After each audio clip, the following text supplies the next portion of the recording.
Terima kasih Pak Menko, rekan-rekan media yang saya hormati.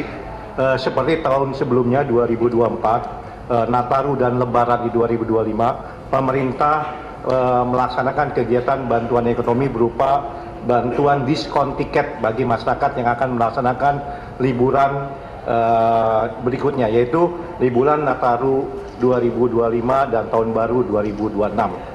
Diskon yang akan diberikan untuk angkutan laut Pelni yaitu 20%. Mulai berlaku, mohon izin teman-teman media bisa menginformasikan pembelian tiket waktunya lah yang mendapat diskon 17 Desember sampai 10 Januari dengan diskon sebesar 20%. Lalu untuk angkutan kereta api mendapat tambahan yang khusus ekonomi itu sekitar 30% dengan waktu keberangkatan 22 Desember sampai 10 Januari.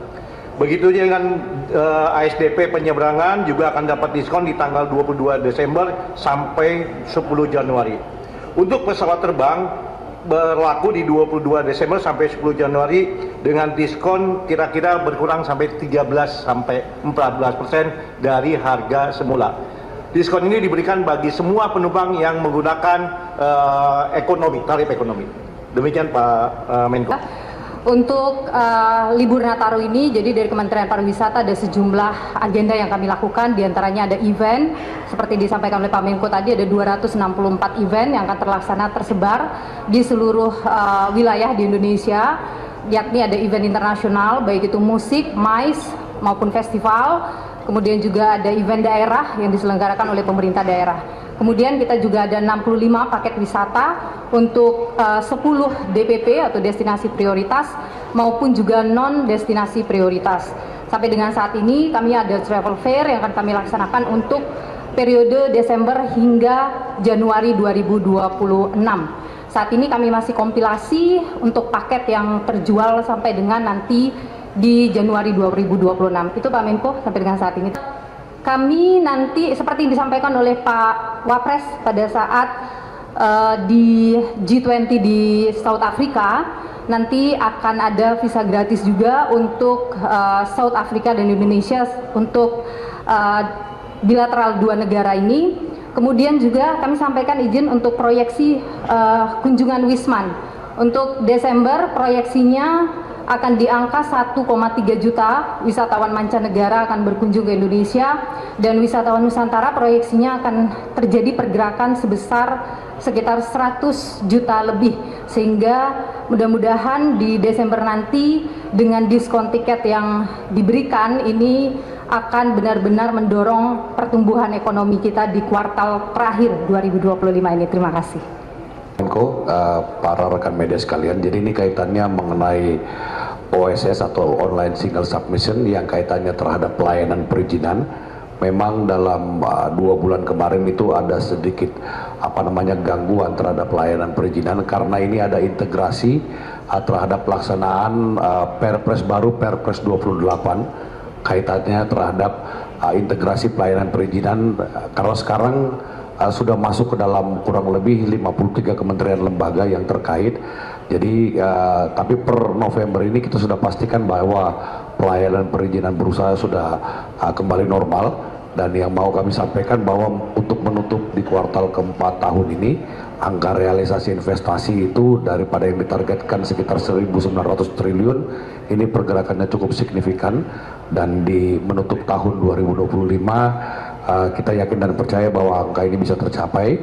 Kemudian di tahun 2025 juga ada pergerakan angka penambahan jumlah pelaku usaha atau dari nomor induk berusaha kurang lebih sekitar 3 juta pelaku usaha. Jadi ini angka-angka yang cukup progresif dalam kerangka iklim investasi di negara kita. Saya pikir itu. Pak Menko tadi baru dapat update total koreksi jumlah event selama Nataru itu adalah 244 event yang tersebar di seluruh Indonesia, dengan ada 4 event besar, yaitu DWP di Bali dengan target 70.000 pengunjung, Jogja-Rokarta Festival di Yogyakarta dengan target 5.000 pengunjung, Festival Minangkabau itu 54.000 target pengunjung, dan Big Bang Festival Jakarta itu 895.000 pengunjung targetnya. Menko, rekan-rekan media, seperti tahun lalu kami pemerintah melaksanakan mudik gratis bagi masyarakat baik yang menggunakan bus nanti di beberapa terminal dan juga saudara-saudara kita yang akan naik motor.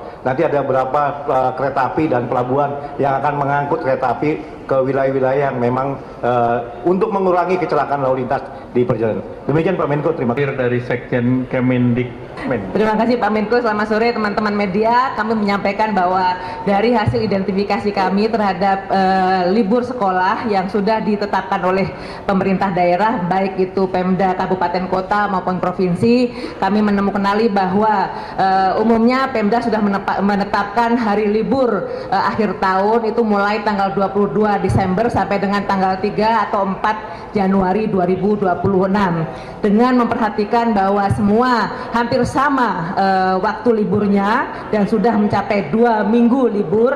Kami menetapkan bahwa kami tidak akan membuat peraturan baru. Kami menyerahkan kepada Pemda terkait dengan masa libur sekolah tersebut. Namun demikian kami akan menghimbau kepada Pemda, kepada orang tua, kepada sekolah, tentunya juga kepada siswa untuk memanfaatkan hari libur sekolah tersebut, terutama juga untuk memanfaatkan untuk mendukung perekonomian.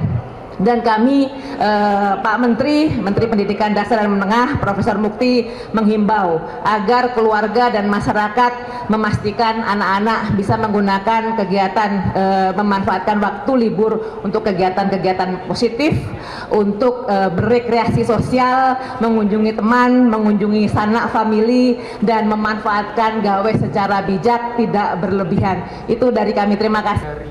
Semuanya itu kira-kira kan tadi banyak banget ya. Nah, Andi dari Kata Data. Jadi kan beberapa yang kita monitor, satu dari bansos kita drop itu lebih dari 30 triliun. Kemudian dari program diskon-diskon itu perputarannya juga bisa tambahan 30 triliun. Kemudian juga kita akan melakukan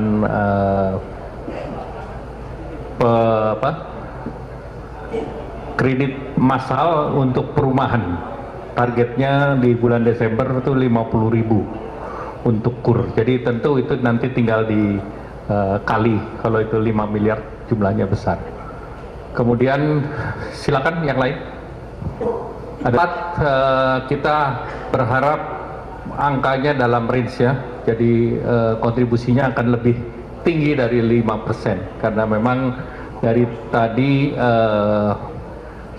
dimonitor hampir seluruh kementerian besar itu rencana serapan anggarannya di atas 90%. Jadi oleh karena itu ada nanti kontribusi dari government spending belanja pemerintah, kemudian dari berbagai program bansos dan tambahan lagi program yang berharapkan dari mobilitas masyarakat dan juga untuk memanfaatkan Nataru.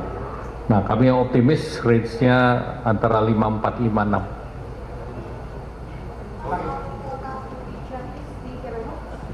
Bapak, apakah ada kenaikan? Kalau ada kenaikan ada berapa? Terus yang kedua soal Bandara Morowali Pak, sedikit itu infonya. Terima kasih. Jumlahnya tentu akan kita umumkan secara resmi karena saya juga yakin selain yang dilaksanakan oleh pemerintah, teman-teman dari BUMN juga akan melakukan yang sama, termasuk dari Gubernur DKI akan melaksanakan yang sama. Tapi jumlahnya pasti akan lebih banyak dibandingkan tahun yang lalu. Nah, mengenai Morowali, kemarin kami sudah menempatkan beberapa personil di sana. Dari Bea Cukai, dari kepolisian, dari Kementerian Perhubungan sendiri sudah ada dirjen otoritas bandara ke sana, termasuk hewan dan lain-lain. Jadi kami sudah turun ke sana. Stay updated. Info terkini masih banyak. Jangan lupa subscribe, like, dan share YouTube official OKZone. Dan selengkapnya ada di okezone.com.